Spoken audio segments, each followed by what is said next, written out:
Hey, good morning, Internet. I'll say good morning to Emily today. Put the handbrake down first before I get going. I think this is going to be a pretty short one. Just wanted to keep things tight and sexy. Tight and sexy. I don't know what I'm doing there, but there you go. Okay.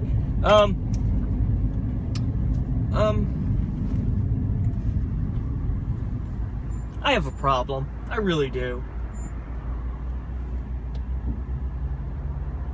I'm just obsessed.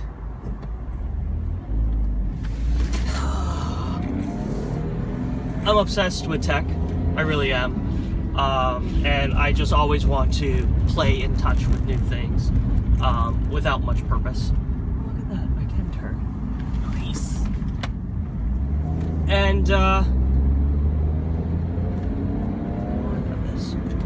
Nice. That worked out pretty well. I'm always trying to justify, of course, so I don't go on a spending rampage uselessly. And where I'm at right now is I have a 15-inch MacBook Pro that I got 2 years ago that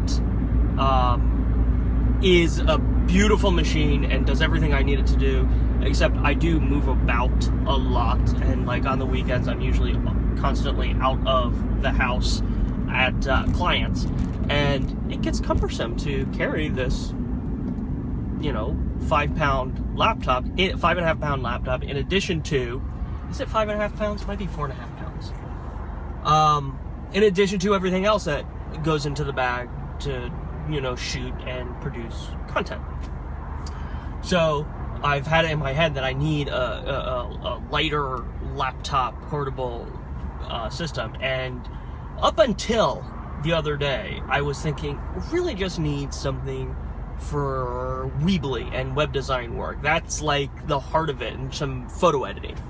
So I was thinking, well, I do have my Surface that I do all my drawing on, so let me just get a keyboard for that and see if that will suffice.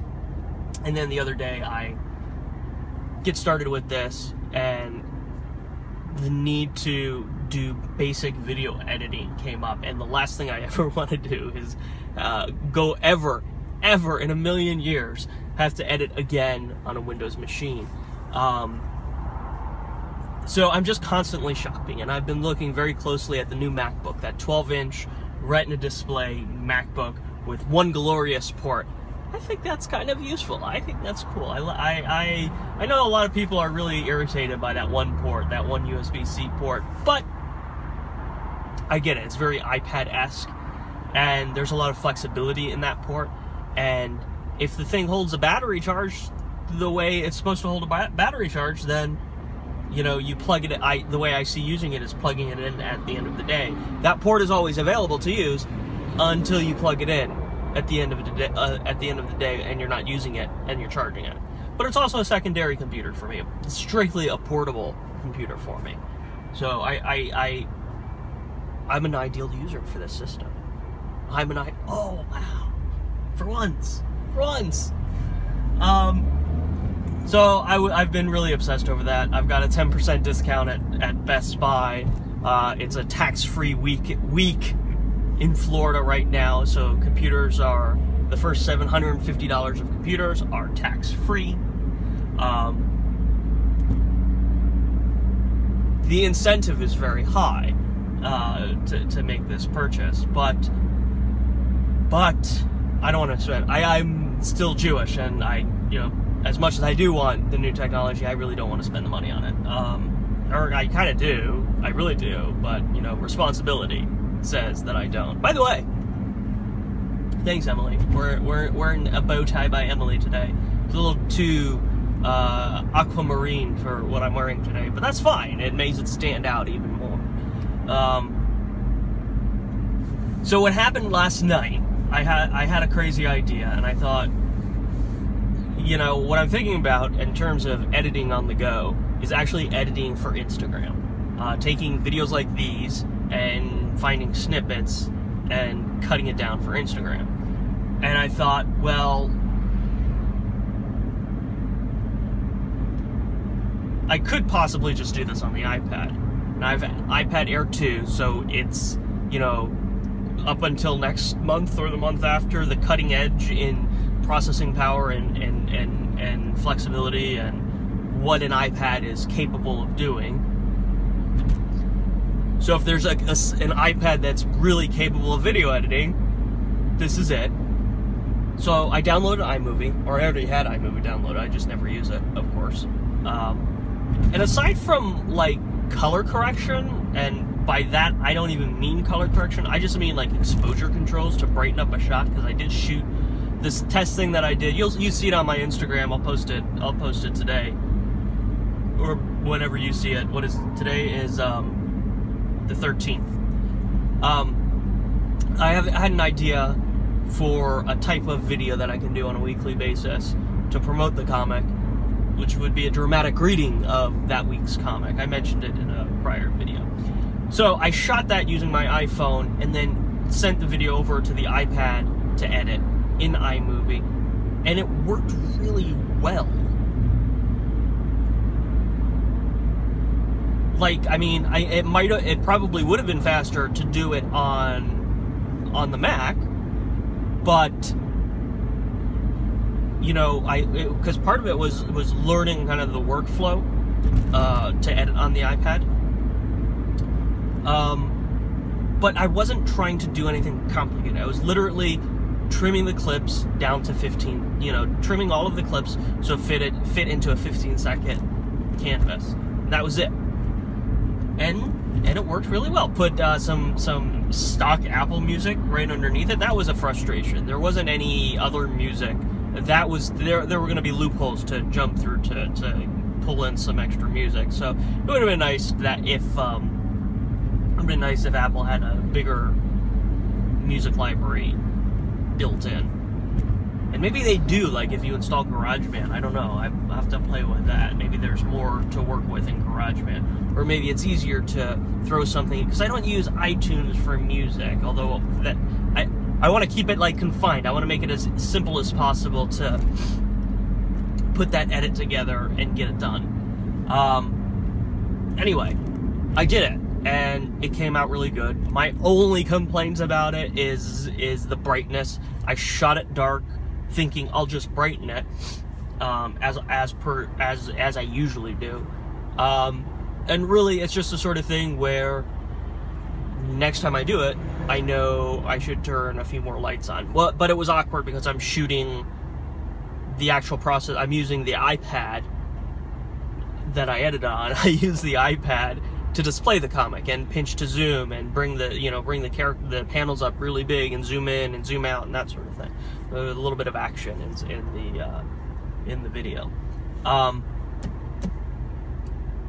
So, but the background, it was on my photo background, and you could tell it was dark, and like the bezel around the screen, it was dark, and so lighting there, it just needed some kind of help there.